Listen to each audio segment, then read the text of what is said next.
You're listening to the 12th Man Fan Jam on the Seahawk Positivity YouTube channel. Are you serious? No! This is the third time! Leo, this is the fine. third time! It's fine. Oh my Leo. third time! The third time! Why? It was so confident! Well, you didn't have to throw it! No way!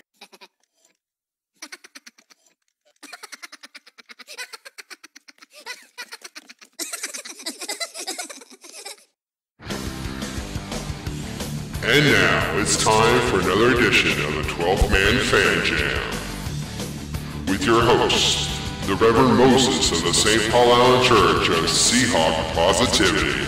Yes, thank you, Magic Voice of the 12th Man Fan Jam, and welcome one and all for the very special Super Bowl edition of the 12th Man Fan Jam. I am your host for this program, the self-appointed Reverend Moses of the St. Paul Island Church of Seahawk Positivity, and thank you all so much for making us a special part of your special Seahawk pregame fix this week as we anxiously all await on pins and needles for your 2013 NFC Champions Seattle Seahawks to play the AFC champion Denver Broncos in Super Bowl XLVIII, or as my 8-year-old son likes to say, Super Bowl XLVIII.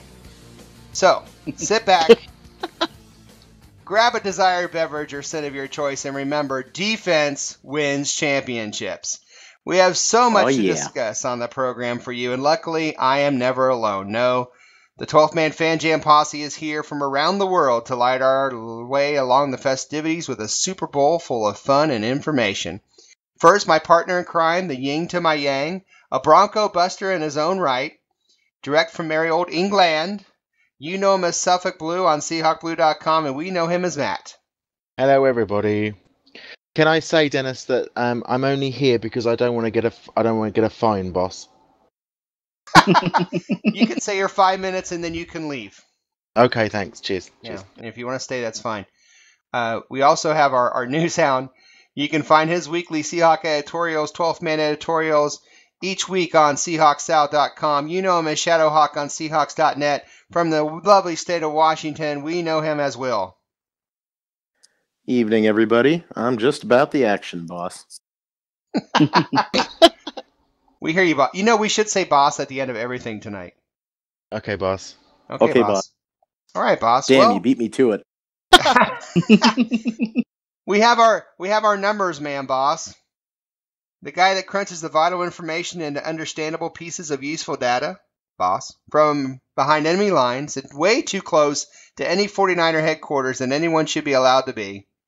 From the state of California, you know him as Zorn76 on Seahawkblue.com, and we know him as Mark.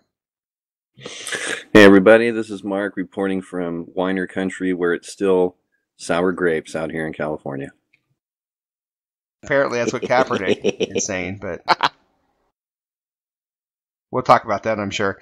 And of course, tonight we're joined by someone who is becoming a bit of a regular now here on his own right. The man who never met a bottle of Skittles vodka he didn't like. You know him as X-Ray Hawk on Seahawkblue.com, and we know him as Dustin. Hey, funny you mentioned that. I actually have plenty of Skittles and vodka here today, and that I will be getting ready for the game, actually, on Sunday. Excellent. Boss. Excellent, boss. I'm totally digging that. It's all you got. It's all you need. Well, I know you're all interested in getting this Super Bowl edition show started, so let's just run over how the format of the show is going to go tonight. A little different if you've listened before. By the way, if you have listened before and you're back, thank you so much. The 12th Man Fan Jam show is divided into 4 quarters, just like a real NFL football game. In the first quarter this week, we're going to talk about that NFC Championship game that seems like it was 3 years ago. And we're going to talk about the Seahawks beating the 49ers, if you remember that. I don't know if you remember that or saw any of that. Besides, it's never a bad way to start any show, talking about the Seahawks winning and the 49ers losing. So I think it's a pretty way to start the show. Second quarter, for me. Works for me too. In the second quarter, we're going to talk about the Broncos and a little bit about Super Bowl XLVIII and all the hype we've heard. And I'm sure Will and Dustin can give us some reports from the state of Washington, how things are going there. We can give you reports from where we are and how the Super Bowl hype is hitting the country and the world. At halftime, Self-appointed Reverend Moses will treat us to another brief sermon and blessing and Seahawk Positivity. Third quarter will be our own Statsman Mark, giving us all the info we need for the upcoming Super Bowl. And I have a little add to that as well. I actually have found 10 statistical ways.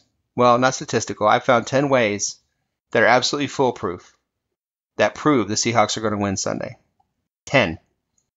And the fourth quarter will be spent with our predictions and prognostications for, of course, the Super Bowl. And it also includes my favorite game, which is called Which is Bigger? Fun had by all. We compare things, but before we compare it and before we start the first quarter, I want to remind everyone that we are still asking all of our listeners to participate in voting for the first annual 12th Man Fan Jam season-ending Seahawk Award Show, or as we like to call them, the Fan Jammies. All you have to do is let us know what you think, who you think deserves the awards listed on your screen right now. Offensive Player of the Year, Defensive Player of the Year, Assistant Coach of the Year, Seahawk Touchdown of the Year, Seahawk Game of the Year. And how do you do that? It's real simple. You send us an email to the address on the screen right now, or a comment below the video, either on the YouTube screen or in the thread that you find this video. It's just that easy. We will tally your votes. And this coming weekend after the Super Bowl, we will have a special first annual 12th Man Fan Jam season-ending Seahawk Award Show where winners will be announced, fun will be had by all. So get pumped, get excited, get jacked. You can also send us emails just to let us know what you think of this show. You know, just say hi, you like us, you hate us, whatever. It ain't no big deal. All right, enough of that. We got a lot to talk about. It's going to be a filled show, so let's get started. And let's talk about the 49er game. It's the first quarter, bitches. Yes, it's the start of the first quarter, and with the first quarter this week, we are going to forego the news, but we are going to let Will kind of lead the discussion a little bit and talk about the 49er game. Will, you were at that game, I believe? Yes, I was. I was fortunate enough to have tickets, and I have to say I have never gotten that up for any football game before in my life, and it's going to be a long time before it ever happens to get that up for another one again. Pretty amazing, Dustin. What was your atmosphere going into the game? Oh man, it was great. Just being there at the tailgate and everything, and hanging out, everything it felt right. The energy was huge. And then walking into that stadium, just looking around, taking it all in, it was an amazing feeling. And you just knew going in there the Seahawks were going to win. It felt that way. It felt right. And it was really, really just an amazing environment to be involved with. I love the fact that I was able to go. It was a special, special day. I got to agree with Dustin on that one point, just feeling like the Seahawks were going to win that whole game. I mean, even when we were down 10-0, even when the 49ers were driving in the fourth quarter, I just kept thinking to myself, we got this. We got this. And sure enough, we did.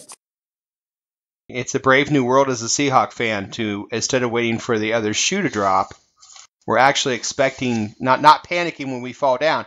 And, the old Seahawk fans that we are, down up 10-0, we'd be waiting for, well, they're going to make a comeback. The other team is. And now it's the opposite. Now we're down 10-0, we don't panic. We used to panic when we were up 10-0. I still think that's there, Dennis. That's still there. I have to say that whole last drive of the San Francisco 49ers, everything right up until the point when Sherman tipped that ball, I honestly sat there and thought to myself, this is going to happen. It just did. It came into my head. I thought, it's going to happen again, isn't it?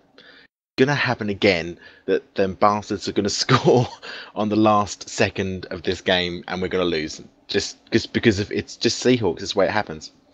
I think that might be the difference between actually being at the game and watching it on TV. Because I can tell you, in the stadium, I never had that feeling, not once.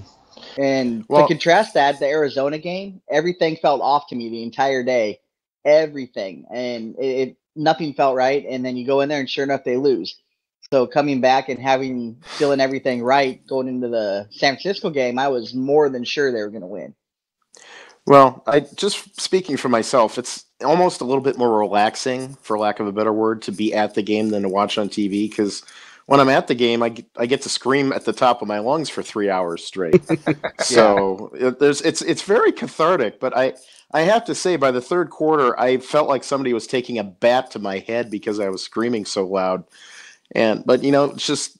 This is where all the years of training pay off. You push through, you keep yelling, you keep getting loud, and lo and behold. Yeah, I can honestly say this was the first game where my ears were actually ringing for a couple days afterwards. I never experienced that before. I'd heard other people had that happen, but I had not.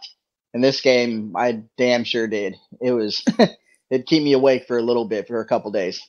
Oh yeah, I woke up at 2:30 the next morning. It's like, what is that noise? Oh, it's my ears. Yep.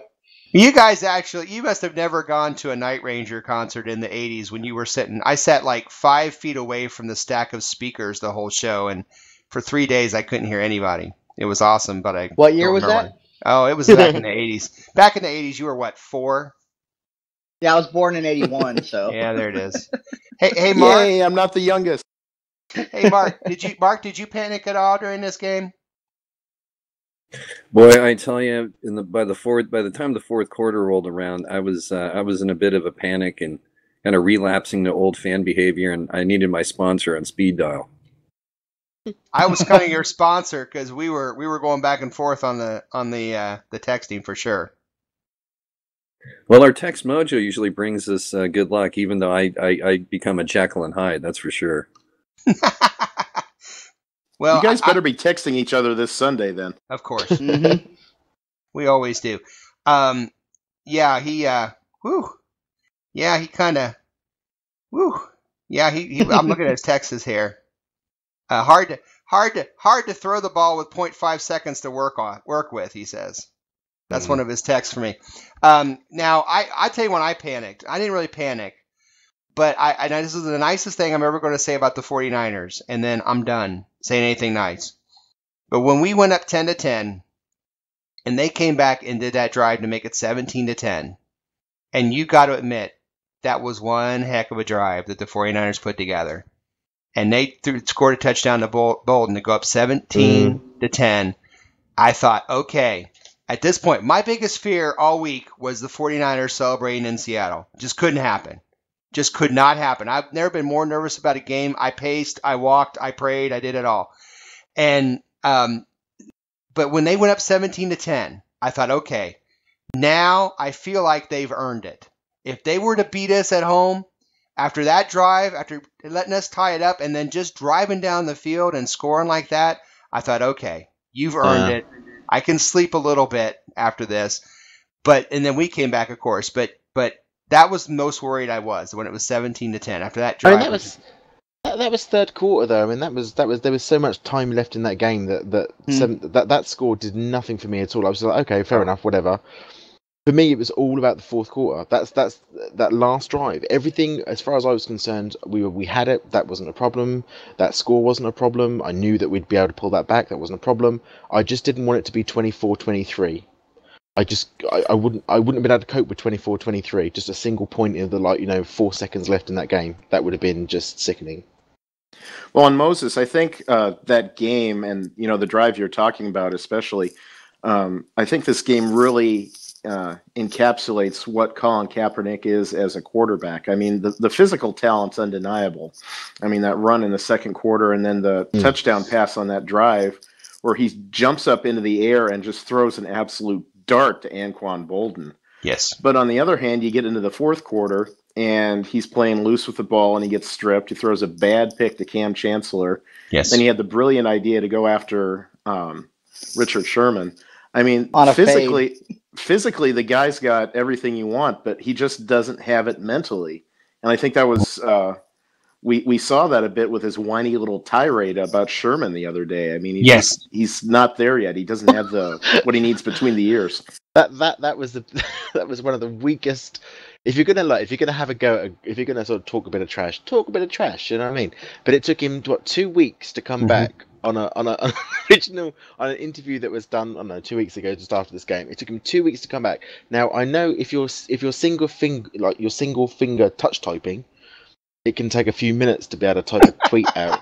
But it shouldn't take 2 weeks to get a tweet out to respond to somebody that spoke 2 weeks ago. I mean, that's just lame. He is kind of like that. He needs kid some time to that got reflect insulted. and think about it. He's kind of like that kid that comes back 10 minutes later and goes, "Oh yeah, well your mother's fat." And you're like, "What are you talking about?" Yeah, if that's the best he can do after 11 days, then don't even bother. But I tell you what, it's got to be fun being down in Niner land these last 2 weeks. Mark, you got an answer? Yeah, I'm still the only one smiling. I mean, it's been awesome. I've been driving around, listening to local radio, and I just got like this Cheshire cat grin on my face the whole time. I mean, are they talking much about the Super Bowl? I mean, I know obviously that the normal American media is going to be talking about the Super Bowl, but are they sort of like, you know, the San Francisco papers talking about it? They are pretty much a couple of the guys out here are picking the Seahawks, but a lot of them are playing the card similar to the national media, where they're kind of rooting for Manning and his legacy and maybe riding off into the sunset and that kind of BS. I can tell you what, I'd be doing the same thing if San Fran was there. There's no way in hell I wouldn't have the opinion that, well, I want them to win because I want to know that we got beat by the best. Like, screw that. I want did them the same to lose, thing and I want last them year. to lose bad. Couldn't support them last year. No. Couldn't. No, Now, me neither. to be honest, though, in other Super Bowls, I normally always root for the NFC. Always root for the NFC, just one of those things. But if San Francisco happened to be the representative of the NFC, now AFC have got to win that game. Mm-hmm. Mark, I got another question from 49er land. They've 3 straight times that they've gotten to a Super Bowl or championship game, and they've walked away with nothing. Are people down there starting to doubt? Are they starting to doubt Kaepernick? Are they starting to say maybe we made a mistake? Not too much. For the most part, they've been defending him. I really wanted to call in and pretend I was a Niner fan and play the thing of like, we shouldn't have gotten rid of Alex Smith. But, they more or less are defending him, but I think it's equally for, public show of support. I don't know if they honestly feel that way. Mark, I want you to do us a favor. I do want you this week, call into a San Francisco station and say we should have kept Alex Smith and see what they say. And record it. Well, the sad thing is that, didn't finish in terms of, other people have already done that. And of course, they're cut off pretty quickly. I love that. Next, we have a caller coming in from Denver. It's Mike Silver. Oh, it's Mike Silver. Oh, no. Not Mike Silver. Oh, my God. He's been quiet tonight. Yeah, so far, but I'm sure Mike Silver gives us tweets every once in a while from unnamed sources, and they are fantastic. I know they're wonderful, and I'm sure he's got some coming about the Super Bowl because he's there. He's actually been quite nice about Seahawks. I had Dennis, just while we're talking about the San Francisco game, the opening play with Russell Wilson when he he got strip sacked and all that nonsense turn off. I did exactly what Pete Carroll did. I laughed. It was just it was like I don't know with me whether what happened was that I had some sort of nervous giggle that just sort of thought it's going to be one of those games. Do you know what I mean? It's going to be I went immediately into this. I went immediately into field goal. They get a field goal out of this and we move on. I just laughed. Yeah, me too. And unfortunately, great test for our defense, and it happened that early. Well, yeah, if you're going to get a turnover, get it on the first play of the game, because quite frankly, by then it's by the fourth quarter it doesn't matter. Can you win the game in the first quarter? No. Yeah, that's kind of how I felt about it too. It happened, and I was just kind of like, that sucked. We'll move on. There's plenty of time. And what I like about that is, as much as Dennis was talking about that 49ers drive where they went back and they showed that amazing resolve to take the lead, I felt the same way about Russell Wilson after that play. That first huge play, he makes a big mistake and cost the team points. And did it phase him? Not one bit. He came right back out there and did his thing. I loved him in the press conference when he turned around and said, "I'd actually forgotten all about that play," because he talks about that amnesia thing he does anyway. You've got to have amnesia if you want to play this game. You've got to put the good stuff out of your mind, got to put the bad stuff out of your mind, and just concentrate on the moment, concentrate on the play. And he said they asked him in the press conference, and he just stood there and said, "Do you know, I'm glad I've forgotten all about that play, but it happened, and we moved on." Mm-hmm. And from any other quarterback, I would say, that's just what they all say. Russell Wilson says that. I believe it. I think he really did forget about it. Yes, I did too. One final question before the end of the first quarter. I'll start with Dustin. Dustin, after the game, the celebration, the craziness, describe it for us. Well, I won't describe how it was for me because I brought my grandma to the game and we're walking out of the stadium and we went and hung out with some other Seahawks friends. I'm sure you remember him, Dennis. Steve and Forever 12 from the Blue and Spicy Teriyaki Jeff from the Blue. Yeah, I was hanging out with those guys. We went and met with them. So I was with my grandma, so it wasn't really too bad. We just walked over to the Hawks Nest and ate. But Steve, he didn't go to the game. He watched it from the Hawks Nest. And he was telling me that we walked in there, he was soaked. I mean, he was soaked. And the reason why is because when that play happened, everybody started jumping around and partying and beer was flying everywhere, spilled all over everybody. Said people fell on the ground and other people fell on top of them. There's like a dog pile in the middle of the bar. It was it was just pure jubilation and nobody cared. So, I mean, that I thought that was pretty awesome the way that happened for those guys. I was just trying to get my grandma out of the stadium personally. So Will, what was your experience after the game? Well, I was actually with my dad, so kind of similar to Dustin. But, I wanted my dad to see an NFC Championship game, and he had a great time, even though when Marshawn Lynch scored that touchdown, I was jumping up and down and hugging him, and I nearly broke him in half. But, after the game, hung outside King Street for a while, and then the fun part was getting into the car and then driving up and down First Avenue because everybody was honking, everybody was cheering at each other, holding the hand out the car window and slapping high fives. It was great. And hey, Moses, actually, I completely forgot about that.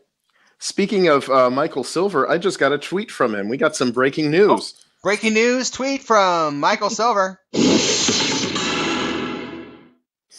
According to Michael Silver's unnamed sources, Richard Sherman will be given the key to the city of San Francisco. Sweet. Awesome. So, I think that's one hell of an unnamed source there.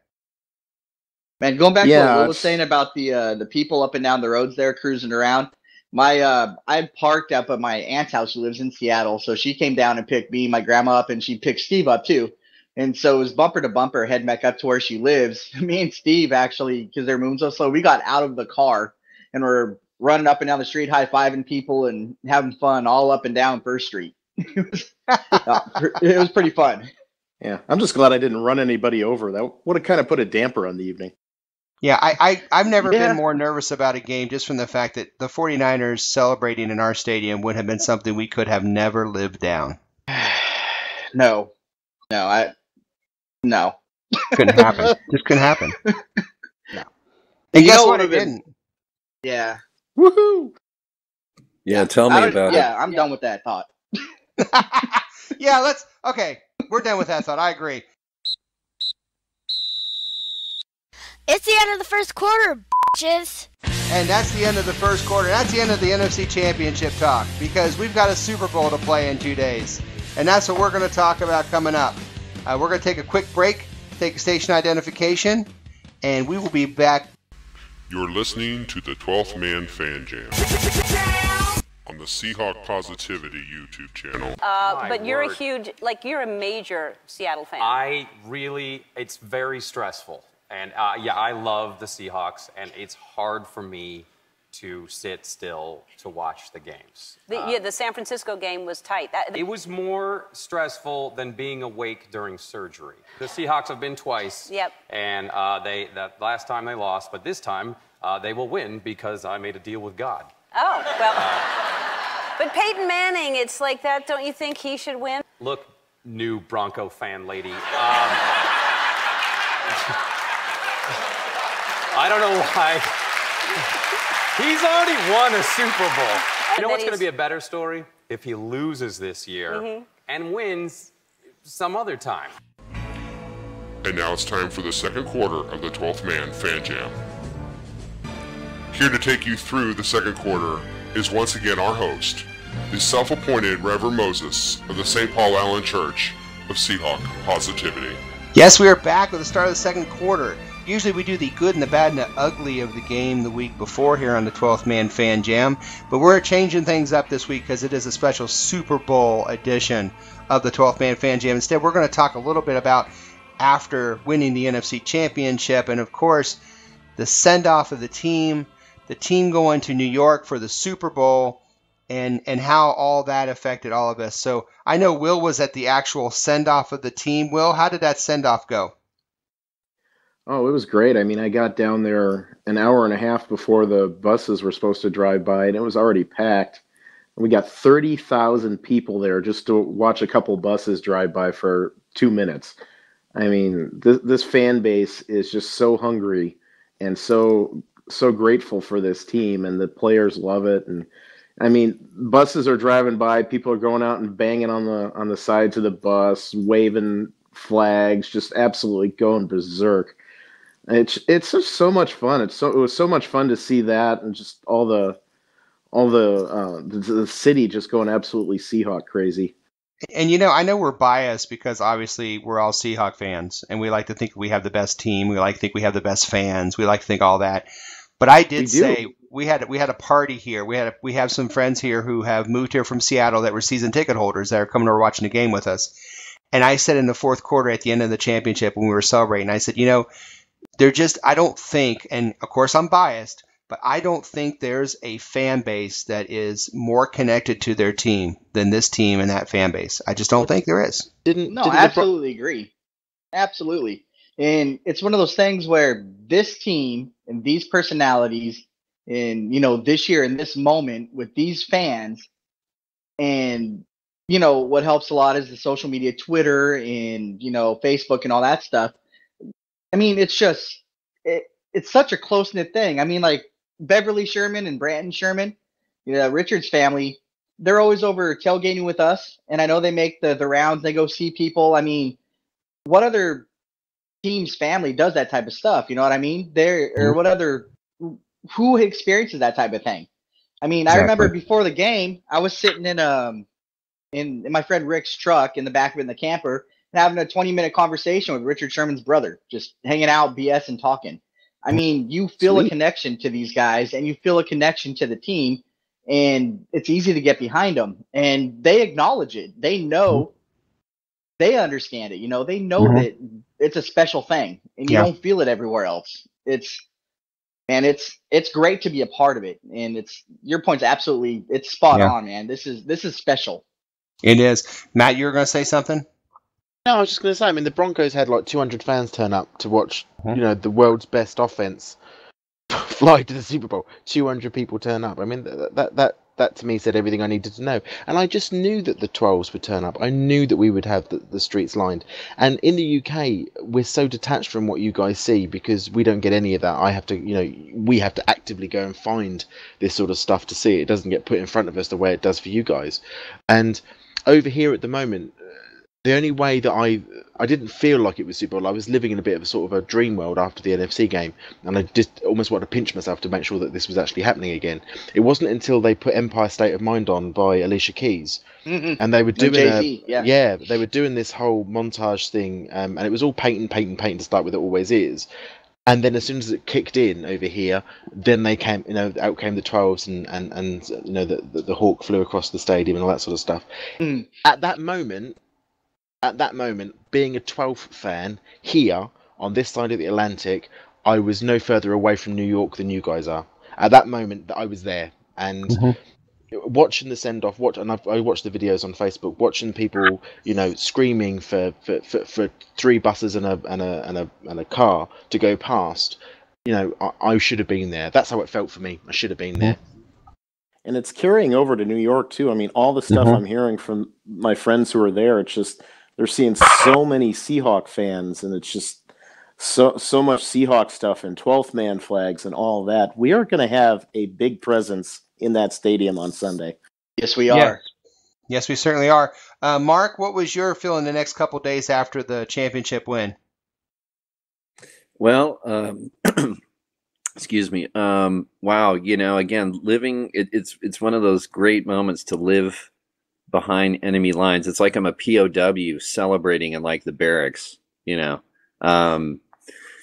Anyway, I woke, the next day it was awesome because the San Jose Mercury News, I live in San Jose, and the front page of the sports is, the headline is, quote, "a bitter pill," end quote. And it was just awesome. I just felt like, I felt like Charlie in like the original, Willy Wonka movie. I could practically just walk, dance through the street and sing, I've got a golden ticket. I love it. That's awesome. Hey, will you share with them? I don't know. Do you remember you called me the night of, I think, afterwards, and you went to a Burger King? Do you remember that story? Yeah, well, first off, there was nothing quite like opening my door and going outside and hearing nothing but crickets, here in town.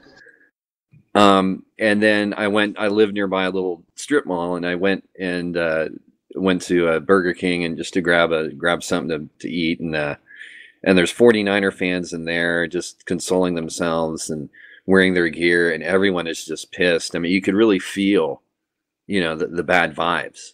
It's like a cop in a donut factory. It's just the evil emotion was just there. So I kept a very low profile, but I was just smiling the whole time. Yeah, the line I remember quite vividly was when you were telling me about the Burger King. You're like, and there are 49er fans in there, and they're just looking to hit somebody. They're just looking for a reason to hit something. Yeah, I mean, if they had come at me, if somehow I made it known I was a Hawk fan, I'd have to remind them that it would be their third strike, and they could be looking at a lot of time for doing that. That's awesome. You'd have to check your food too, because I'm sure they would have spit in it. Yeah. Oh yeah, definitely. Yeah, it was really something, and I was practically in tears listening to the radio. I mean, I've just been eating this up with a ladle, just the local radio and lamenting the loss. They were so certain they would go into Seattle and win this game. It was almost like they thought they were playing it in San Francisco, which I just thought was ridiculous. You know what? Last year I was in San Francisco for the game which we lost out on the 18th of October, and I didn't really think about it at the time, but I'd flown down from Seattle after watching the Patriots game, went to the next game which was in San Francisco, and I didn't have anything that wasn't Seahawk branded. So it was one of those moments. Well, apart from what I wore to the stadium, because I made sure I didn't wear my colours there, because I just didn't want to get stabbed, to be frankly honest. It sounds like a very non-pleasurable experience, so I can understand that. It really wasn't a pleasant experience, because the day afterwards, all I got all day was like every Tom, Dick and Harry on the bloody cable card thingy, whatever they are, tram things, going, oh, you lost then? So you lost then? We beat you then? You lost then? And I was like, honestly? Really? Yes, you did. Well done. Congratulations. I'm here for 3 days. Can you shut up and take me to the Golden Gate Bridge, please? But then as soon as I opened my mouth and they heard I was English, then it was like, oh my God, you came all this way. And it was different. It was a completely different conversation then. Yeah, that's actually a handy traveling tip. If I ever end up down there, I will definitely speak in a British accent. Yeah, we need to work on our accents. I need to hear that British accent, Dustin, because I don't think it's going to be very good. I don't have one yet, but I've heard you talk enough. I'll just take yours. Go ahead, Mark. Go ahead, Mark. I'm sorry.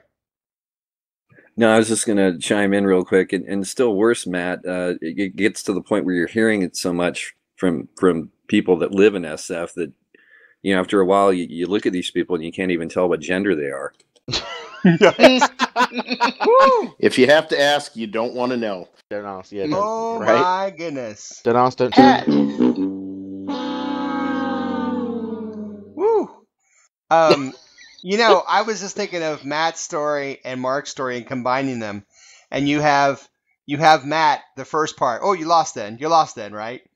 And then after they win a championship, here comes Matt wearing all his Seahawk stuff, getting on there. And I've got a golden ticket. And he's on the trolley singing and happy, and they're all just like staring at him.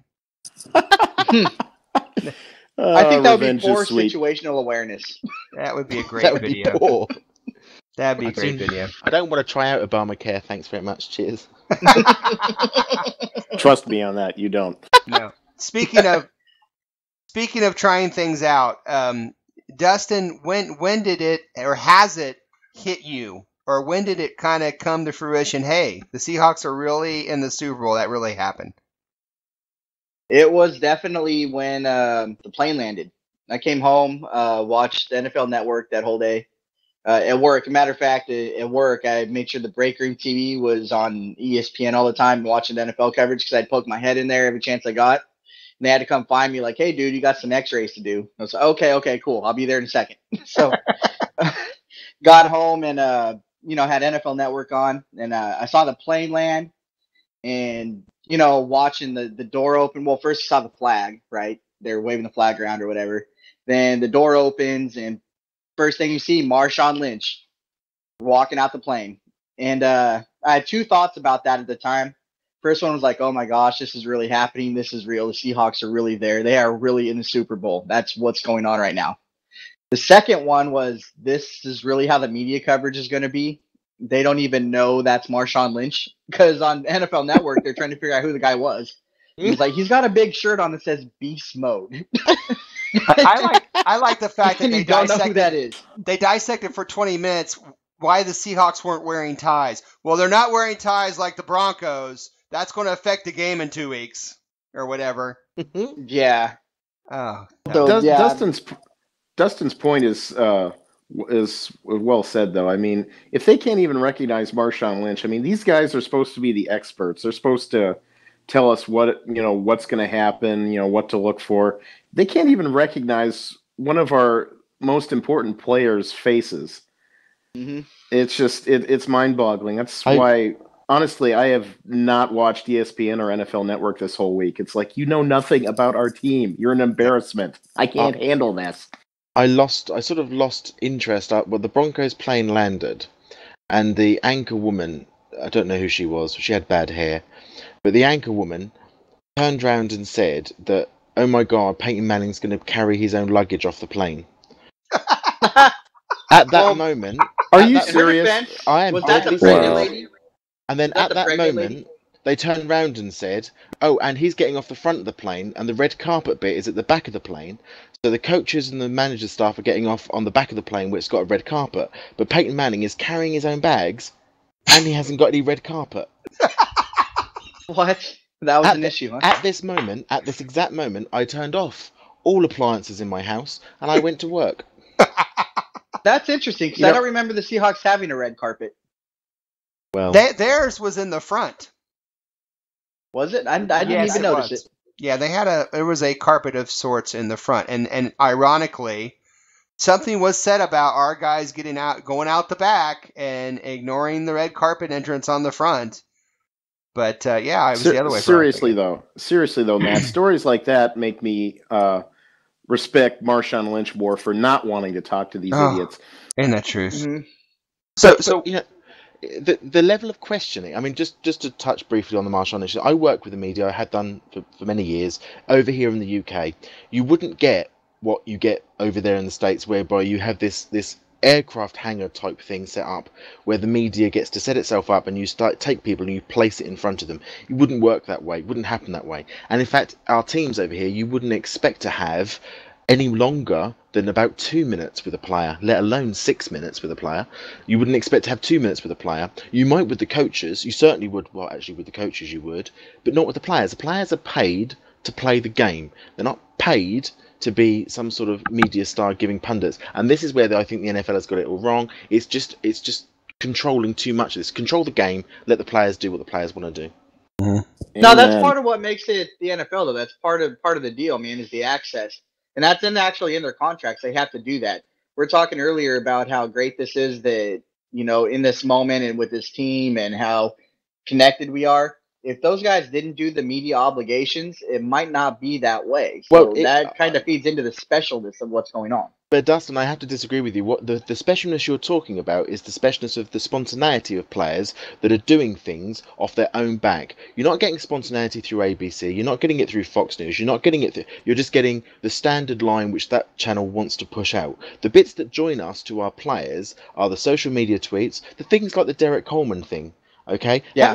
That wasn't planned. It wasn't planned by ABC. In fact, Derek Coleman started that after the kid sent him a letter in.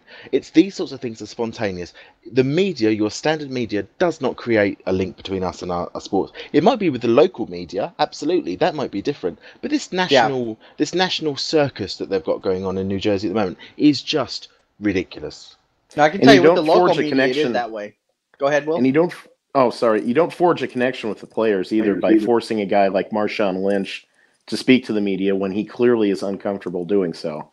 I mean, there's got to be a balance somewhere between, okay, getting media access to the team and having it be a major story for 3 days because Marshawn Lynch doesn't like talking to large groups of media types. But it's like taking a man who's got vertigo and shoving him at the end of a 500-foot cliff and saying, "Now stand there." As far as I'm concerned, you wouldn't, if he has got a reason that he's actually petrified of talking to the media or he's got some sort of thing, leave the man alone. Do you know what I mean? Moses, you did your parody of the Britney Spears thing, but that's quite true. If you're almost bullying him to sit there in front of something that he clearly feels very uncomfortable, if you looked at his eyes, they had to have what's his name, Robinson turn up to sit next to him at one point to make him, I assume, calmer. That's not doing him any favours at all before this game. I need him to be focused on the game. I don't need him being panicked, stressed, and worried about saying the wrong thing to a bunch of no good journalists. Yeah, I agree with aspects of that. I think that the players that they should have access to are the players that like to do it or don't mind doing it. Richard Sherman, he'll sit there in front of a camera all day, talk to everybody, be personable, answer questions. That's cool. I don't think Marshawn should be forced to do it. And some people were annoyed with what Marshawn did and how he treated the media, but I think some of the things he said, I really, really appreciated. Like when Dion was asking him about how he doesn't like to talk, he's like, "I never saw talking get you anything." I'm paraphrasing, of course. He's like, "I've always been like, if you want something, you got to go take it." He's like, "I don't care about talking. I just want to go take it." Because to me, that says Marshawn Lynch is focused. He's worried about the game. He's not worried about the media. He wants to go take that trophy and bring it home. He doesn't want to earn it. He doesn't want to win it. He wants to go get it. He wants to go take it. Dustin, it's worse than that though, because even if you put Richard Sherman out in front of the media that you've got there, on the first day, the New York Daily News turns around and says the mouth that bored because Richard Sherman didn't turn around and diss Peyton Manning. Exactly. Yeah, they were poking and prodding at him. They're trying to get him to be the villain that they're trying to typecast him as, or the thug or whatever catchword they wanted to use to. I mean, I'm not saying they do a good job, but I'm saying the access is nice to have. You know what I mean? Well, my problem... And local media does a hell of a lot better job, I can tell you that firsthand.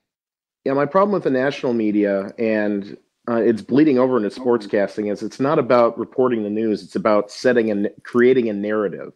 And it's like Dustin said, they wanted to cast Seattle in the villain role. They wanted Sherman in the villain role. Well, he doesn't play along, and, sorry, this isn't going to work. It's just so frustrating. And it's frustrating that... they're trying to typecast Sherman. It's frustrating that they're trying to drag Lynch out there when he doesn't want to do it. Lynch had a great line. It's like, the 12s I play for don't care if I talk to the press or not. And we really don't. No, we don't. Yeah, I think, go ahead, Mark. Go ahead. Oh, I was just going to say, normally at times it gets tiresome and it's bothersome the way, especially the national media covers us. But in the end, this whole thing is setting up so beautifully that it's that much easier for Seattle to be motivated. This is, Manning is the guy in the white hat and we're kind of the bad guy, whatever. I love that we're underdogs. I love the spread went from Seattle +2 to now -2.5 or 3. And Lynch was just golden. When listening to him, when Primetime is interviewing, he's like, are you happy to be here? Whatever the question was, are you ready to play? And you can just hear it in Lynch's voice. He's all, yeah, he's all, hell yeah, and that's just, that tone is all I needed to hear. He's just ready to go. And I just love that he was hanging out, in that hip kind of those cool like pullovers that they gave to each team, I guess, and his glasses on. I just love that he's hanging out and he's totally disinterested in all the other media and the tables and 89 microphones in his face. I love how he just showed up and just kind of hung out.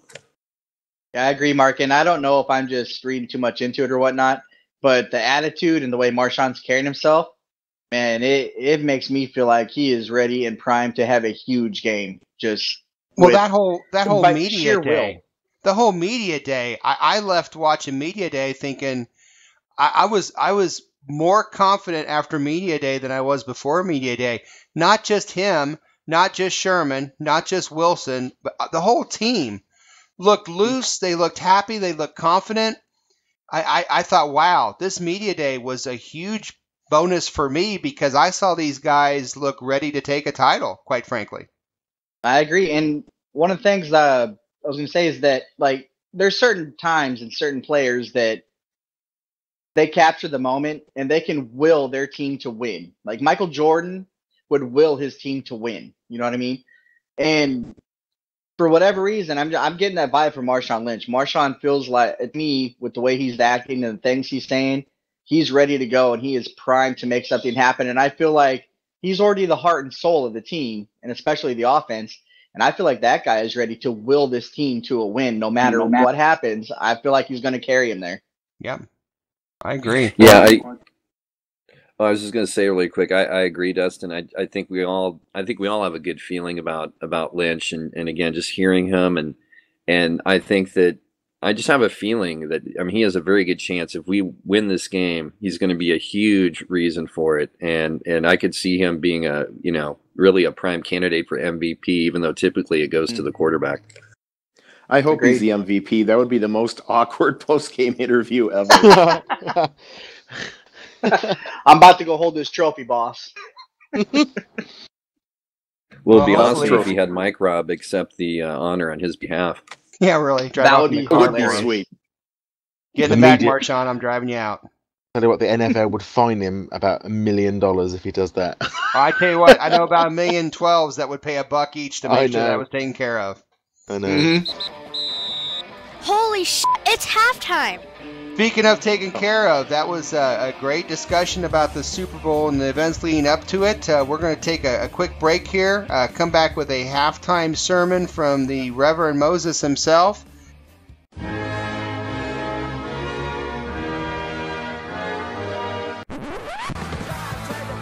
Hey, this is Matt, all the way from merry old England, and you're listening to the 12th Man Fan Jam.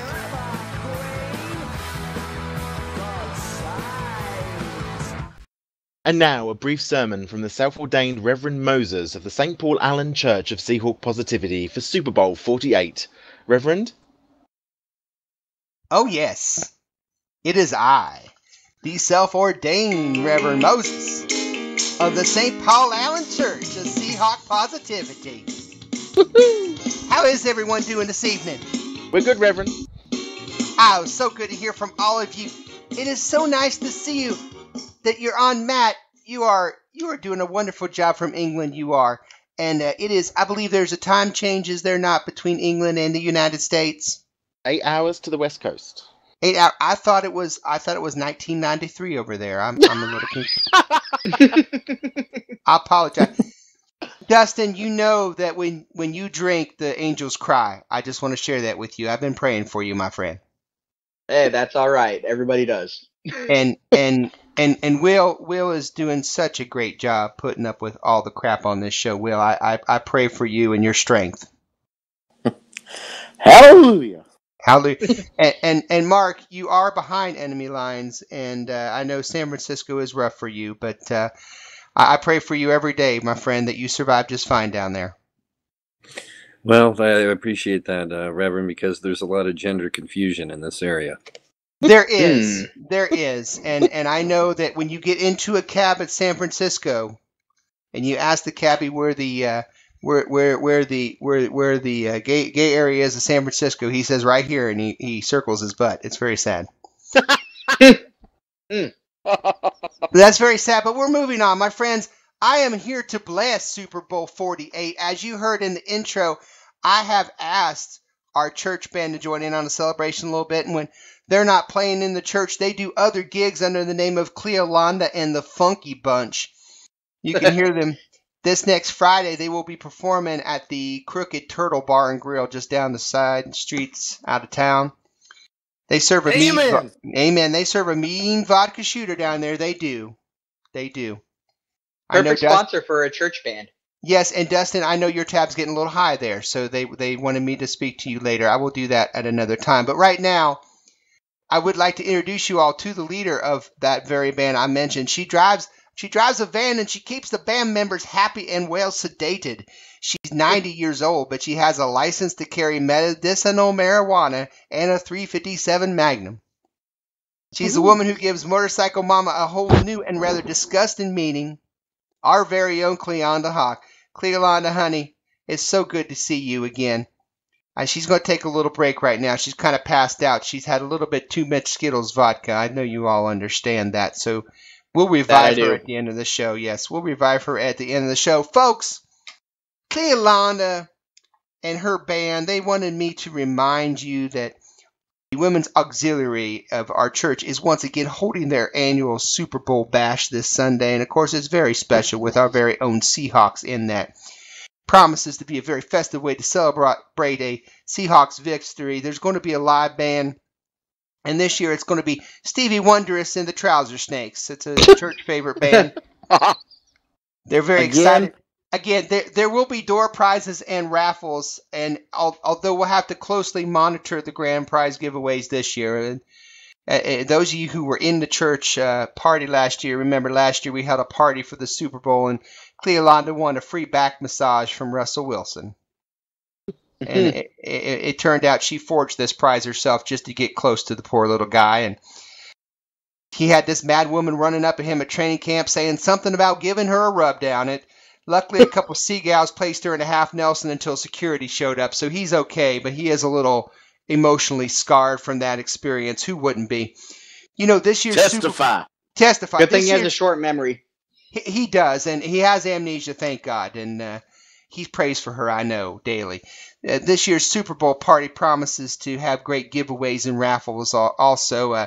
Cleonda herself she's quite excited about the giveaway that she's having in honor of the Seahawks beating the Broncos for the Super Bowl. She's auctioning something called donkey punches. I'm not sure what that is. It sounds like a great idea, and I know the kids in the congregation are going to love it, so I'm very excited for that. I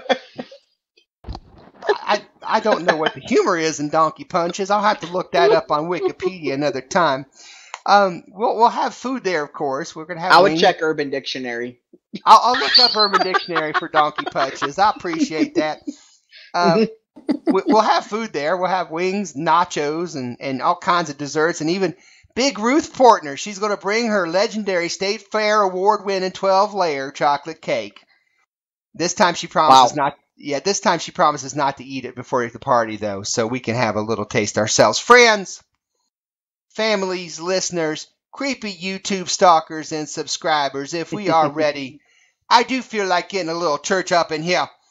Praise Logent that we have gathered today as we take time to bask in the glow of one true power to take us to the promised land.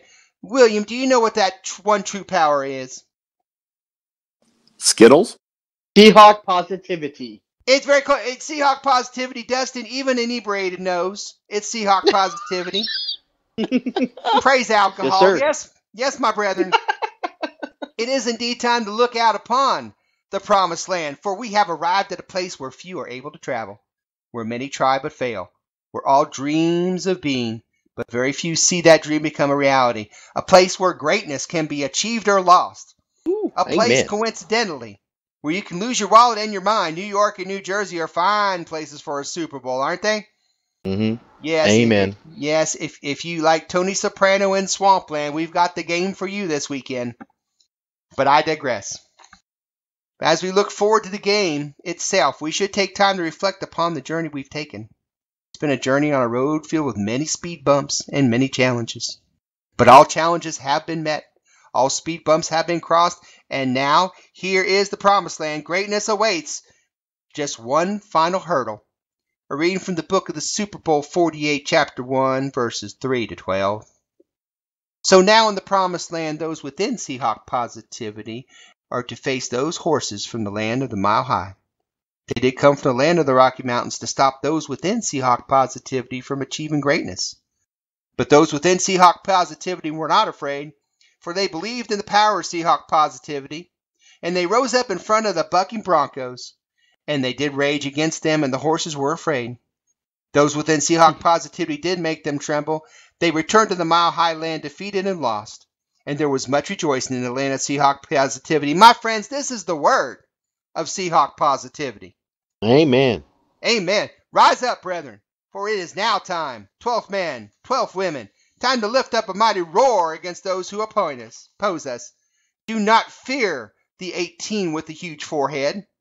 5 head. It's gigantic. He can sell billboard material on that thing, can he? It's unbelievable. He could have been the bad guy in Spaceballs. Sure could have. They could land planes on that thing. And he's fragile. So fragile. He's one hit away from being a cautionary after-school special. You know what I mean. Yes, I did go there. That was tasteless, but I did go there, friends. And Denver. Oh, Denver, just awful. All you can do there is drink Coors Light, join the Mile High Club, and get Rocky Mountain High. That's all you can do there. Cleolanda visited there Mile once. High Club? Cleolanda visited there once, and she flew home without a plane. You know what I'm saying? It's true. At least she didn't ask John Denver for a plane ride home. Yeah, I went there too. Yeah. You younger kiddos, look that up. That's pretty funny if you look it up, kiddos. Little history lesson for you. Yeah. You know, the fastest Bronco I've ever seen, and the fastest Bronco that we're going to ever see, is the one with a murder in it. Yeah, OJ. Yeah, we did that. Look that one up too, kids. I went there too. Look under football player murders and gets by with it. That's what you got to look up to see that one. So yes, my brethren.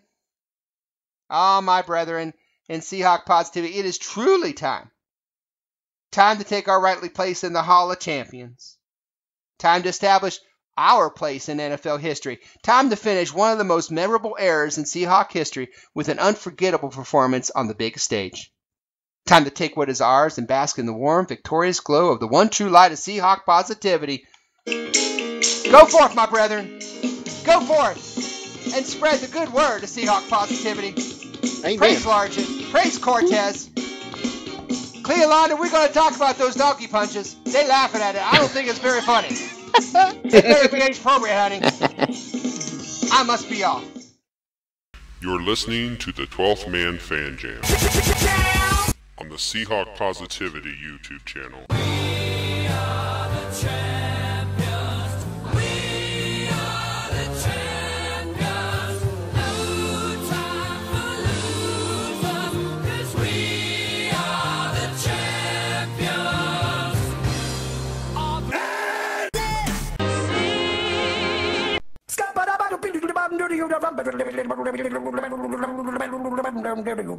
He's the stat man.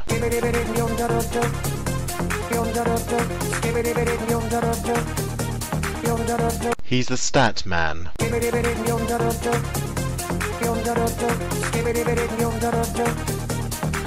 And here's our very own stat man. Here's Mark. Yes, thank you once again. And we are about to take a statistical look at Super Bowl XLVIII with the help of Medic Matt and Statsman Mark, as well as I have 10 reasons why you should feel pretty good as a Seahawk fan going into this game, which we'll finish with in the end of the third quarter.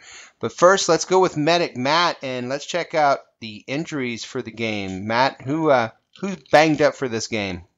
You know what? We're looking pretty good. Doug Baldwin. Again, none of these. Again, I'm taking these straight from the individual team sites. So I'm giving to you straight as they come out from the sites. Neither team has listed the status of any of their players. So whether they're questionable, doubtful, probable, or out, none of them's listed. So we can just say that these have been listed on the injury stats, but that doesn't mean they're out or not playing. So Doug Baldwin had a hip. Percy Harvin obviously with concussion. Brandon Mebane with ankle, and Marshawn Lynch wasn't injury related, probably because he was doing a media, swarm somewhere. Matt, I can tell you, Matt, that the reason why nobody's listed is because nobody's injured. Everybody Exactly. that is active played on, and everybody that's on the team that's available to practice. Absolutely. Yeah, both teams are healthy. They're all there. The only thing that as far as the Broncos are concerned, all of theirs are also not listed, obviously going to play. Peyton Manning was there, though, with an ankle, a toenail, neck injury, head injury, nose injury, forehead injury, ear injury, and unfortunately, he also strained his arm carrying his own bag off the plane. Oh, no! So I hope it was his non-throwing arm. He's doubtful, to be honest, but apparently Colin Kaepernick has sent him a message offering to play on his behalf. Good. Well, you know that it's Good. funny you bring up Manning and his injuries because I just happen to have a breaking news tweet from our friend Mike Silver. Goody. So, yes, an unnamed source has told Mike Silver that Peyton Manning at practice just this last week was able to turn the practice Gatorade into wine. So, Oh dear. No, that's breaking news, guys. That's serious. yeah. So good for him. Everybody's healthy. That's great. That's what we want. That's for sure. Really for both teams because I don't want to lose to a team that's beat up. So, and yeah, I want to. Sorry, Denver's active players are healthy, but they've had a lot of guys go on IR over the last month. Yes, Right. they have. Starting tackle, Von Miller. They've had several key name players. I think our only really named player was Sidney Rice. Yeah, Sidney Rice due to injury, and then Brandon Browner, of course, for obvious reasons. Yes. Yeah, Because he's Brandon that's Browner. the thing, though. I don't think the drop-off between Brandon Browner and our next guy was really that big of a deal, to be honest with you. Can I? Oh, I don't know. Can I honestly say I'd forgotten all about Brandon Browner? Yeah. We were making jokes about him raising the 12th man flag at the championship game, honestly. I forgot he even existed. Well, maybe if kickoff was at 4:20. Right? Nice. Will shoots and scores. Awesome. Well done. So that's me done. All right, cool. Let's go to some stats with our Statsman Mark. Mark, what you got for us? Well, hello everybody. Let's see here. I'm just going to recap briefly how Denver did first in the regular season. For the beloved Broncos here in the Bay Area, their rushing offense was 15th, of course, number 1 in passing. Defensively, this is where we can take advantage. 19th overall in yards allowed and 22nd in points allowed. So that's a sample size for Denver in the regular season. Playoff wise, they've been running the ball a little better, and they've been going to it a bit more. They had 133 yards as a team rushing against San Diego in their divisional round win. And against the Patriots, Moreno had about 60 yards on 14 carries. They didn't need to rely on the run as much because Manning was passing, so well. But when I look at this game, boy, that defense, they have some decent guys up front, but they're definitely vulnerable, I think, against the pass. And so we could see a decent day for Wilson in the pocket. Good stuff. I have some stuff to add to that in a little bit, especially with the media that's saying, well, that defense was played really well. Well, we'll talk about that in a minute. But statistically, I agree with you. I mean, if you look at this team on paper, it doesn't match up very well with us at all. Will, is there anything statistically that you've seen over the last couple of weeks that kind of jump out at you? Well, I think it's like you said. I mean, you're talking. Everyone is talking about, oh, their defense is playing so much better. Well, they were playing against a Chargers team that had lost a offensive lineman that week and lost their starting halfback in that game, and then they were playing against a New England offense that was slowly imploding after Gronkowski was out and who never had a ground threat. So, it's not completely smoke and mirrors. I mean, you have to respect the job that they've done, but it's not as if they've been playing offensive powerhouses. I agree. Moses, the other thing to remember here, and I haven't got the stats, so I can't give you the actual figures for it. But over here on UK NFL on Sky, they were talking about Peyton Manning and talking about he can do 25 or 30 attempts or 50 attempts, whatever the hell it is, for 1,000,000 yards when he's quite happy in the pocket. Yeah, he can throw anywhere on that field and score, not a problem.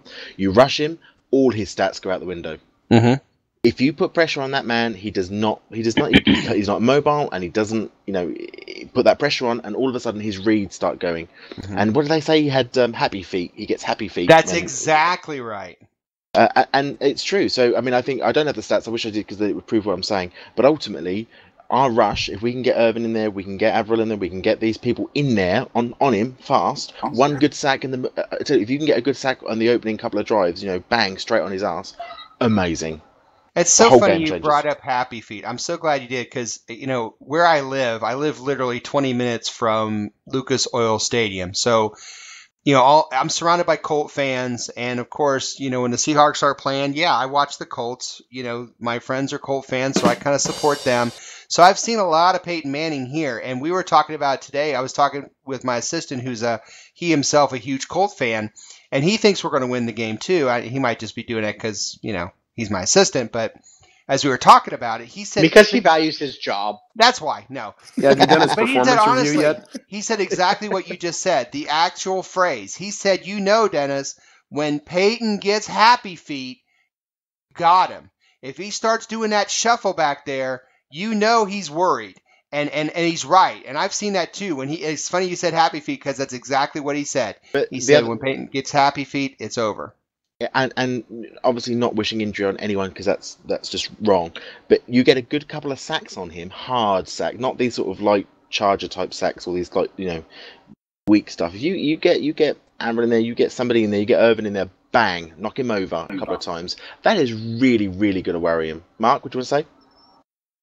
Oh, I was just going to say, sacks would be great against him. But the thing I look at, too, is that so much of Denver's passing game, and with Manning in particular, relies on that kind of timing that if we're just able to get enough of those hurries and just throw him off, just a tad, that could result in a pick. And I think we're looking at maybe a couple interceptions because, one way or another, Manning's going to have to throw about 40 times in this game for them to have a shot.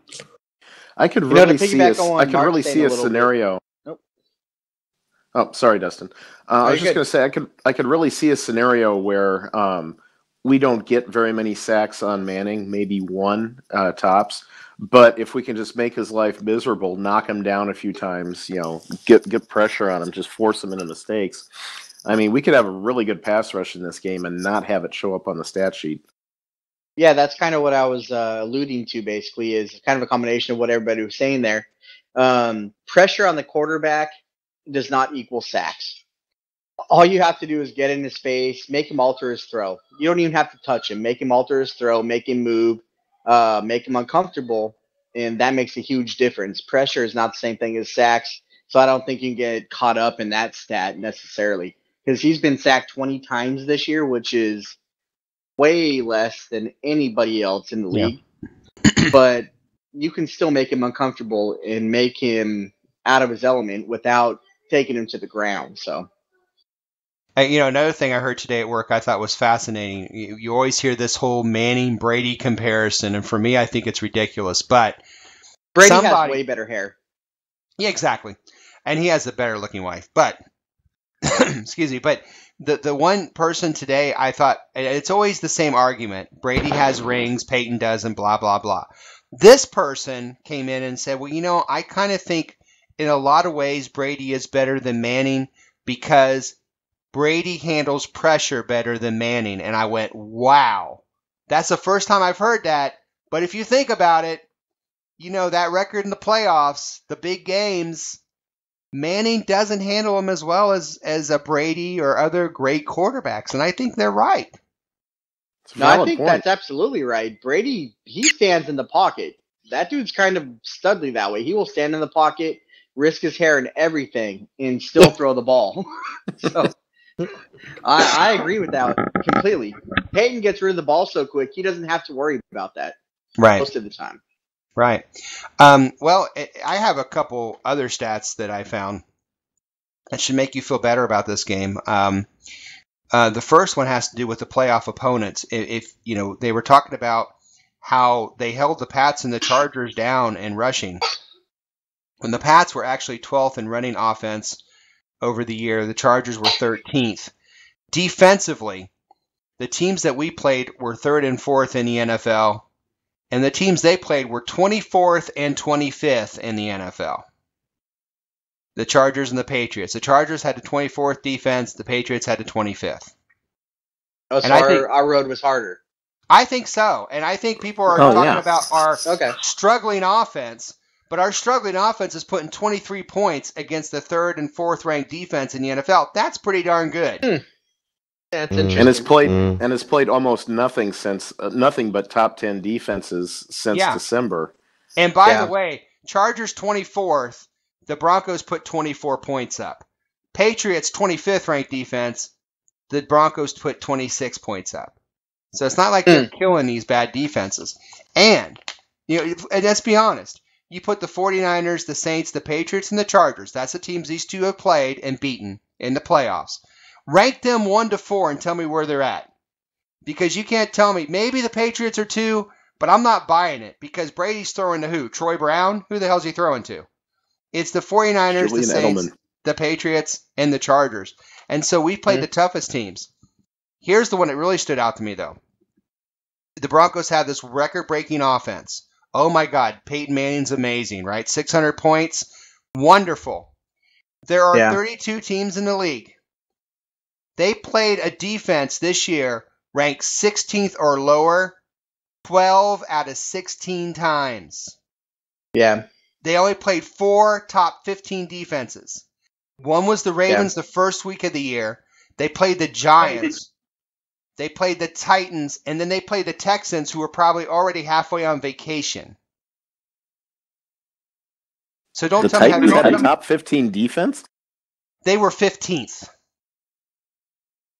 They barely. That would indeed be top 15 then. Yeah. Yeah. Even top 16. They only played 4 top 16 defenses. Yeah, I think, in a way, it's one of those things where it's not necessarily the Broncos' fault because you can only play who you're scheduled, but it's just indicative of the AFC as a conference and how they've just been very weak this whole time. And that's why I think there's going to be a little, shock and awe, coming at the Broncos because they just haven't faced a defense like ours all year. And I don't know, guys. I think it's going to kind of be neutralized, to be honest with you, because that argument is made about the Broncos, but at the same time, how many top 10 offenses have the Seahawks faced? That defense, which is historically good, has not faced a lot of top 10 offenses. We have the Saints. But could you argue, let's not talk about the defense. Let's talk about this offense we have that's supposedly struggling, that we've played all these top 10 defenses. That's where I'm saying. I think that this team can score 30, meaning the Seahawks. I think the Seahawks can put 30 up on this defense, but I don't think they can put 30 up on us. I agree. I think people are going to be surprised. Everyone's talking about our struggling offense and how great Peyton is. They haven't played anybody on defense. And offensively, we've been playing these top-tier defenses. So I think people are going to be shocked when they see us open up. Yeah, that's Moses, I mean, my column this week, which hasn't posted yet, I just wrote it last night, basically is all about that exact point. Everybody's talking about Denver's offense versus our defense, and I think those two will kind of neutralize each other a little bit. Nobody's talking about our offense versus Denver's defense, and I think we really do have the big advantage there. I think we have a huge advantage. I think the fact that people are saying the run defense is good is kind of a farce, to be honest with you. Because what happens when you have a throwing offense and they take a lead, and what is your team forced to do? Throw the ball, which means that there's less opportunity and less chances that running game for the opposite team is going to make something happen. So the fact that, because they base this on yardage, so the fact that their run defense is considered to be very, very good, apparently, has nothing to do with the fact that they actually are good, in my opinion. It has everything to do with teams playing with deficit to try to catch up, which means they have to throw. I think that stat is kind of skewed a little bit. And I think another big stat is the fact that, the games that we played against these really good defenses, the 49ers and the Saints, everybody in the stadium knew we had to run the ball. Marshawn Lynch has to run the ball. So all we heard was how they have to stop Lynch, stop Lynch, stop Lynch. He had 140 yards against the Saints and 109 against San Francisco. They didn't stop him, and they were top flight defenses. So all I've heard for 2 weeks is how you have to stop Marshawn Lynch. All the Broncos have to do is stop Marshawn. Well, nobody's done it yet, and a lot better defenses than you have tried is the way I'm looking at it. And here's the thing. We have an X-Factor coming back this game. Percy Harvin's coming back this game. Yes. I don't think there's a single player on the field that benefits more than Marshawn Lynch that Percy Harvin is in the game. Because everybody keys on that dude. Yes. You can line him up in the slot, out wide. You can line him up in the backfield. all eyes on Percy. That actually played to Marshawn's favor when Percy was in there for the Saints game because everybody's watching him. Marshawn was able to run that ball out, I think it was to the left side, score that touchdown because everybody's worried about Percy. Absolutely. So that only helps. As frustrating as it's been all year waiting for Percy Harvin to get healthy, this really could not have worked out any better if Seattle had planned it this way. And cue the conspiracy theories. Which did they? My pinky to my lip right now. But $1 million. We've got Percy Harvin. He's as healthy as he's been in who knows how long, and Denver has next to no film on this guy. Yeah, this could be fun. Exactly. And that's. I mean, I don't think anyone would say it was far-fetched or stupid to suggest that. What are the incredible odds that a guy that has hardly played all year could be Super Bowl MVP? Yeah, and it could really happen. No, and this is a storyline, too, that people aren't talking about. Our offensive coordinator knows exactly what to do with Percy and exactly how to use him because he was Percy's offensive coordinator in Minnesota. Yeah, Nobody talks about that. Nobody talks about that. Let's not get ahead of ourselves because Mike Silver already said that Percy Harvin was a bust for the Seattle Seahawks. It's already dead. Michael Silver's already said so. Oh, he really said that. Yeah. He totally said.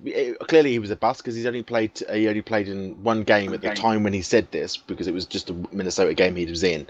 He said so. Clearly, it was a bust trade because we didn't get any work out of him this year. And do you know what? I suppose in some respects he's right. But this game, I don't give a shit if he didn't play any of the games. If he manages to make like 2 catches, 2 touchdowns or whatever, or even manages to, draw enough coverage towards him to get Marshawn Lynch to do all the work, I don't care. I really couldn't give a toss. Well, see, that's only part of the Percy factor, though. Percy's going to be huge because it's a cold weather game, right? Yeah. Cold weather. What happens when it's cold? The ball does not carry, right? So any kickoff the Broncos have, they're not kicking out of the back of the end zone. No. Percy Harvin's returning kicks. He is going to have opportunities to make things happen in special teams. Yeah. That's absolutely going to happen. And go ahead, Mark. I was just going to say really quick, what I'm curious is that, first off, we all hope that Harvin doesn't have many kicks to return because, well, that means we're doing our job defensively. But secondly, I'm really curious to see how Bevel works in Percy early on. It's not like we want to force him the ball and force him getting involved early. But if he gets involved early, makes a few catches, and without being knocked out of the game, then that really puts the Bronco defense on their heels in terms of, Tate and Baldwin and let alone Lynch. Yeah. Did you guys hear the Champ Bailey interview earlier this week about they're asking about who it was a weirdly worded question. They asked who he fears on the Seahawks offense. And he said Marshawn Lynch, Russell Wilson, Golden Tate. Wow.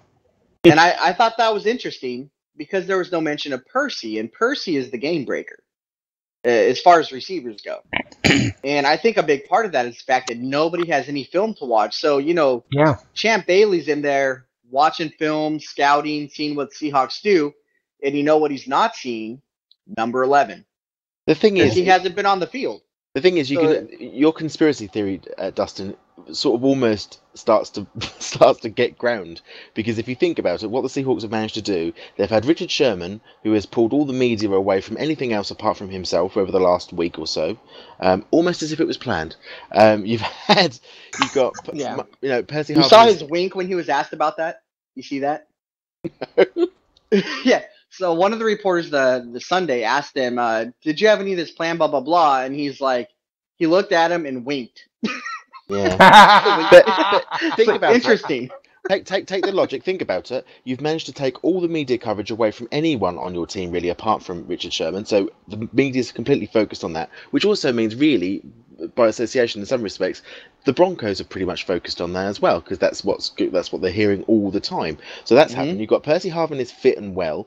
And I tell you now, all the media I've listened to, almost nobody has mentioned Percy Harvin's name, really. Not at all. Anywhere. No. That's not. That's A, because they don't have any film on him himself. He doesn't have any big, really massive plays this year, apart from the return and stuff. But that's it. So they don't have anything really to talk about with him. They're too busy trying to get Marshawn Lynch to talk. Again, your conspiracy theory, you wheel out the one person who everybody wants to talk. He doesn't talk, so the media spend another week talking about just that. It's just a great way of being able to deflect everything away from what you don't want to talk about, which is how strong Percy Harvin's going to be, what a game changer he's going to be. All of this, and again, I work in media, so I'd work in spin. Okay, if I was to put a spin cover story down, this would be a pretty good way of doing it. It would, and then you'd have your conspiracy theory. I don't know if it's conspiracy so much as a calculated risk. To be honest with you, I think Pete's playing us all for a fool, and it's working pretty well. Yeah, I do too. It's the end of the third quarter, bitches. Well, that's the end of the third quarter. We're going to take a quick break, come back to our predictions, our prognostications, and of course our Super Bowl edition of Which is Bigger. You don't want to miss out on that. So let's take a quick station identification, and I'll be right back. You're listening to the 12th Man Fan Jam on the Seahawk Positivity YouTube channel. Go Hawks. Go Hawks. Go Hawks. Go Hawks. Go Hawks. Go Hawks. Go Hawks. Go Hawks. Go Hawks. Go Hawks. Go Hawks. And now it's time for the fourth quarter of the 12th Man Fan Jam. Here to lead us through the final quarter is once again our host, the self-appointed Reverend Moses of the St. Paul Allen Church of Seahawk Positivity. Yes, thank you once again, Magic Voice of the 12th Man Fan Jam. We are in the fourth quarter. We are going to finish up our Super Bowl edition of the 12th Man Fan Jam with our predictions, our prognostications, and of course, a wonderful edition of Which is Bigger. So, we're going to start right away. We're going to start with Dustin. And before we do that, each person is also going to get a prop bet. Let me explain what that is. Vegas for the Super Bowl has the most inconceivable bets going on. I mean, you're talking, they bet the coin toss, they bet what the first touchdown is going to be and all this. And so how long the national anthem will last. Yeah, stuff like that. I'm going to give everybody one prop bet to kind of gamble with, along with their score and prognostication. So, Dustin, your prop bet is this. Will Richard Sherman intercept a pass? Hell yeah. All right. That's a yes for him. See how easy that was? So, Dustin, what's your prediction for the game? Score-wise, I assume you mean, right? Yes, please. I'm going to go 27-17 Seahawks. All right. And, yeah, I'm going to love it. And do you have a prognostication? I do, but I feel like a lot of people feel the same way I am after talking tonight. So could you come back to me at the end for that? Okay. I don't want to steal people's thunder. Oh, that's okay. You're the guest. You're allowed to do that. Okay. Well, based on everything I've seen this week and heard this week, I want to say that Marshawn Lynch is going to have a monster game. I feel like he's in the zone already, and he's beast moding all week, and I think he's going to get 3 touchdowns. Okay. That's good. Marshawn Lynch, 3 touchdowns. Well done. Mark. Yes, sir. Your prop bet is this. Will the first touchdown of the game be a passing touchdown? Doesn't say by who, but will the first touchdown be a pass? Boy, it's interesting. That's tough. I'm going to go ahead and say no because I think that helps us. All right. I like where your head's at. Go ahead and give me a prediction and prognostication. Okay. Basically, I came up with, I agree with Dustin in terms of Seattle scored 27, and I have the Broncos 20. And, and I concur with him. I think we're all in agreement that Beast Mode's really going to go off. My, prognostication, both Averill and Bennett have been kind of unsung heroes, at least, of course, outside of Seattle media circles and fans. I'm going to call that Cliff Averill continues and gets a sack, sack fumble, and that we recover. Mm-hmm. All right. That's what he does, better than anybody in the league. Well done. Will. Yes, sir. Your prop bet is this. Will both teams make a field goal longer than 33 yards? Will both teams? Yes, both teams make a field goal longer than 33 yards. Absolutely. Okay. Score and prognostication, my friend. Oh, I need to actually go backwards because my prognostication is actually setting a scenario for how this game is going to end. All right. Okay, Seattle gets the ball halfway through the fourth quarter. They're up by 6 points. Tight game, back and forth the whole way. We drive down the field on a Denver defense that is worn out by trying to tackle Marshawn Lynch for 4 quarters. We drive the length of the field. We score a touchdown inside of 2 minutes. Denver gets the ball back. Peyton Manning starts frantically driving them down the field until he throws a pick. Wilson kneels on the ball 3 times, and Seattle wins their first Super Bowl by a score of 34-21. Beautiful. Love it. What's the prognostication, my friend? Was it going to be the interception at the end? Well, kind of the whole thing was, but if we're going to have an official prognostication, how about a pick six? How about a pick 6 for Sherman, just to make Colin Kaepernick's head explode? Hell yeah! Like it. Nice. Well done. Pick About 6 that for Sherman. action, That would be boss. awesome. And how sweet would it be to Sherman to kiss his bicep if that happens?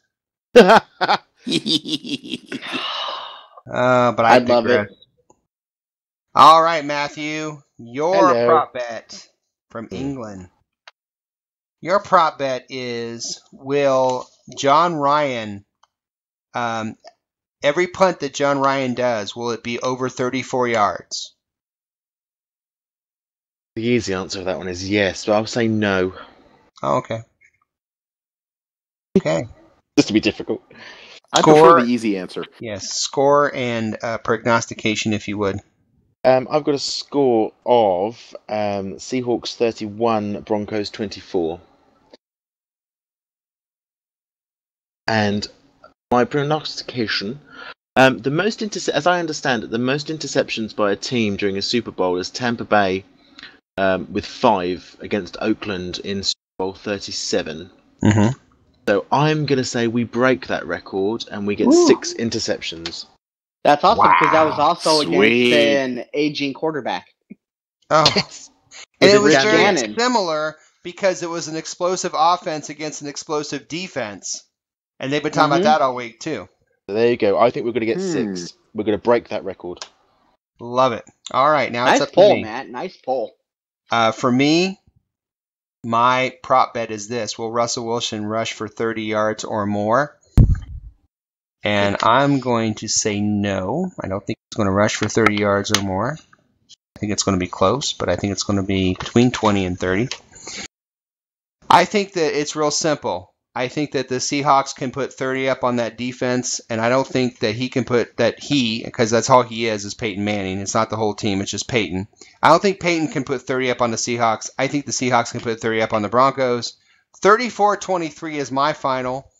And Russell Wilson will be responsible for 3 touchdowns. Could be 2 rushing and 1 passing. Could be whatever.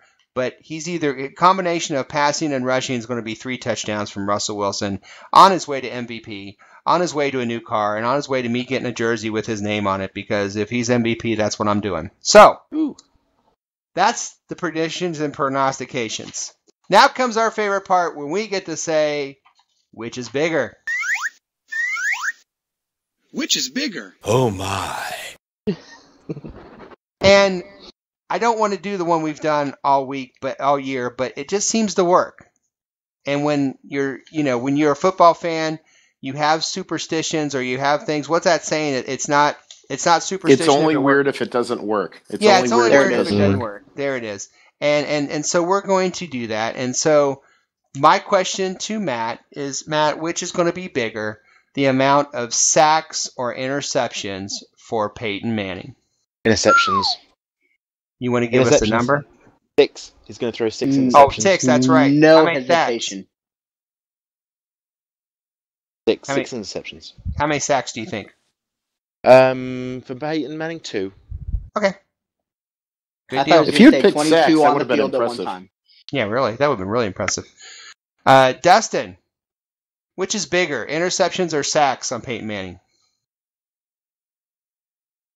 I think it's going to be interceptions. Okay. You got numbers? I'm hoping for 3. I'm going to go 3. Okay. Sacks, he just gets rid of the ball too fast. It's hard to sack that dude. Yeah. So you're going to say 3-0? Yeah. Okay. That's fair. Mark, which is bigger, sacks or interceptions for Peyton Manning? Boy, I got to agree with Dustin, especially, he's been sacked 20 times all season, which I think I'd heard before somewhere along, the coverage. So, and I also agree. I think that I can see him throwing 3, so I'll agree. I'll agree with Dustin, say, 3 interceptions. Okay. That's co-MVP right there. Yes, it is. Me and Will. Will's last one left. Will, which is bigger? I'm sorry, me and Mark. Oh, yeah. Yeah, last man standing. Well, yes. Seems like no matter what I pick, it always turns out to be the opposite here. And since I really want us to get some sacks and pressure on Peyton Manning, I'm going to choose interceptions. Let's go for. Well, I don't want to say 3 because you guys did, so I'll pick 4. Why not? 4 picks, 1 sack. All right. I like that better. I'm going to also go to interceptions. I'm going to say that we will get 2 interceptions, and I think we'll get 1 sack from Peyton Manning. So, wow, can you believe that we're actually about to say this, but in just a few hours, the Seattle Seahawks will be playing for the Lombardi Trophy for real. 60 minutes of football separates our team from being officially the best team in football for this season. It's unbelievable. Unbelievable. And awesome. it's been a lot of fun tonight on the show. It's been informational. It's been educational. It's been fun. We've learned a lot. Thanks so much for everyone for spending time this week. Dustin, thanks for joining us yet again. Oh, thanks, man. It's been awesome. I love talking. We love having you on. For Dustin, for Statsman Mark, for the Newshound Will, my partner in crime Matt, this is your self-appointed Reverend Moses of the St. Paul Island Church of Seahawk Positivity. Thanking you all so much for joining us this week, and thank you for making us part of your pregame Seahawk Super Bowl tradition.